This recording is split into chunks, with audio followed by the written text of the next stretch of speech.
One of the fastest growing segments in the automotive industry continues to be the compact crossover segment. A lot of people felt that Lexus was a little late to the game when they introduced the NX back in 2015. However, the Lexus NX is actually Lexus Canada's second most popular vehicle. If you'd like to see our full review on that, you can go to our website, drivingtelevision.com. With it being so successful, it makes sense that Lexus decided just 3 years later to add some updates. I'm excited to be here in beautiful Penticton, BC to take the 2018 Lexus NX out for a spin. If you want to get noticed, this NX will do. The styling is definitely unique. However, it could be too much for some, but personally, I like it. The spindle grille is the common feature that is seen across the entire Lexus lineup, and it's now flanked by air intakes for enhanced engine and brake cooling. The F-Sport, which makes up just under 50% of the NX sales, offers an even more aggressive appearance. The interior looks luxurious. The seats, the leather-wrapped steering wheel, and the gear shifter not only look good, but they feel good too. There's been a lot of attention to detail put in the inside of this NX, but that's what we've come to expect from Lexus. Inside, the tweaks for 2018 are subtle. There are a few new trim pieces throughout the cabin, as well as a larger touchpad controlling the infotainment system. Lexus has added more powerful USB ports to speed up your phone charging times, as well as a larger size tray for wireless charging of bigger smartphones. Now available features include heated rear seats, panoramic sunroof, and kick sensors on the power back door.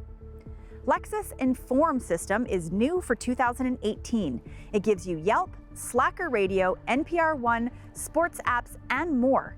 This is their own system to replace Android Auto and Apple CarPlay. So the headlights that we have on the NX, all LEDs, so we have bi-beam LEDs and triple beam LEDs, and the triple beam LEDs are actually inspired by the LC500 headlights, and they're really, really good looking.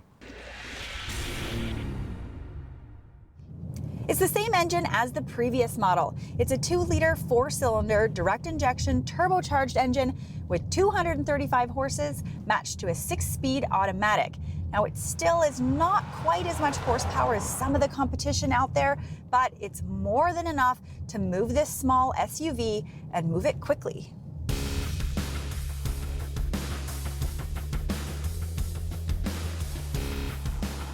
All-wheel drive, traction control, vehicle stability control, and hill start assist are all features that work together to give the driver optimum control in all types of driving conditions. Lexus Safety System Plus is standard. I think my favorite feature is actually the full-speed dynamic radar cruise control. So you can drive in stop-and-go traffic without touching the brakes, so which is really good when you're stuck in traffic. Don't forget, there's also a hybrid version available, the Lexus NX 300H. It delivers exceptional fuel efficiency and is rated at 7.5 liters per 100K in combined city and highway driving. The CVT keeps you in the optimum power range at all times, and regenerative braking captures excess energy from applying brake pressure to recharge the battery. Prices start at just over $44,000 for the base gasoline model, $51,000 for the NX 300F Sport, and just over $55,300 for the 300H Hybrid. The weather here in Penticton has been kind of gross, icky, and very blustery. That being said, the interior of this NX is exceptionally quiet. For 2018, we see new shock absorbers, updated suspension, and sharper steering. This all comes together to deliver a ride that is very enjoyable. Of course, beauty is in the eye of the beholder, but based on its aggressive and unique styling, the NX is definitely one of my favorites in this class. However, it also has impeccable fit and finish, a sporty yet luxurious drive, and competitive pricing. This 2018 Lexus NX is beautiful in more ways than one. So Lacey, I can clearly remember the original launch of the NX. It was also in British Columbia and Whistler, and I love the interior. That was a major takeaway, but also the fact that the suspension for me was a little bit soft. They changed that, right? They did, but you know what, Zach? I actually prefer a suspension that's a little bit softer. That's where you and I are different. Well, that's why it's adaptive now. You can change it. It's like the Three Bears. You can get exactly the way you want.